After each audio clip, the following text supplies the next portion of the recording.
Agárrense que vienen curvas. Venga, van. Mi pronombre es ella, aunque hasta los 16 años fue él. Uy, sí. Uy, no. Va. Te diría que tocaras aquí, pero ya no hay sorpresa.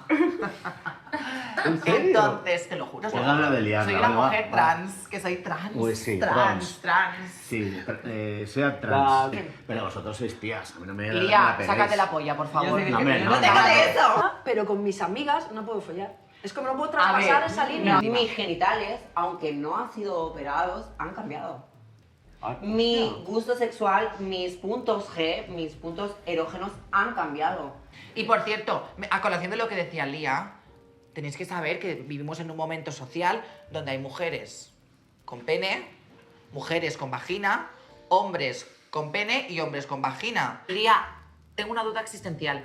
¿Has meado de pie o sentada? Anda. Yo tengo un amigo Dime. que está casado con una alemana que le obliga a mear sentado. Le digo, pero tío, ¿tú eres español? ¿Tú por qué me has sentado, coño? El género está, el rol no. Sí, pues digamos poder que yo podría ser alguien, bueno, tampoco así, pero alguien no binario. Entonces ¿Vale? eres más ella que ella. Sí, sí. Que no se ¿Sí? etiqueta es invisible. mi amor. Efectivamente. No estoy de acuerdo. Vale.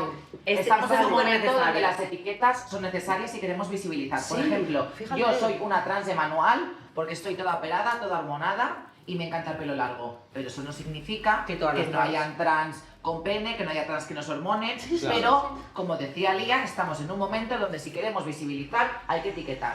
Perdona, tú estás mal follada. Ella dejó embarazado a A su mi novio. exnovio. Uy, sí, Madre claro. mía. Pasa. Yo conozco un chico, chica conoce chico, la chica tiene pene en este caso, el chico tiene chocho, se pone cachonda y de repente imagínate que a ti un chico te dice, tengo coño. No. No. Pues a mí también me pasó, empecé a ser trans, pensé, ¡ah! ¿Qué hago? Nunca he vivido esto y pensé... Nunca he estado del y otro lado. y pensé, lo que debería pensar todo el mundo, si no lo he probado, ¿cómo sé que no me gusta? Las trans estamos locas. Yo tengo congelado mi esperma. Yo no. Ah, Me dice, tú tienes una capacidad para entender a un hombre que es elevada ante una mujer cis. la mujer jamás ha tenido privilegios porque os habéis encargado de creeros los vuestros. ¿Yo y me he chafar encargado? los nuestros. Os habéis encargado, sí. Los hombres, y además los hombres que piensan exactamente como tú.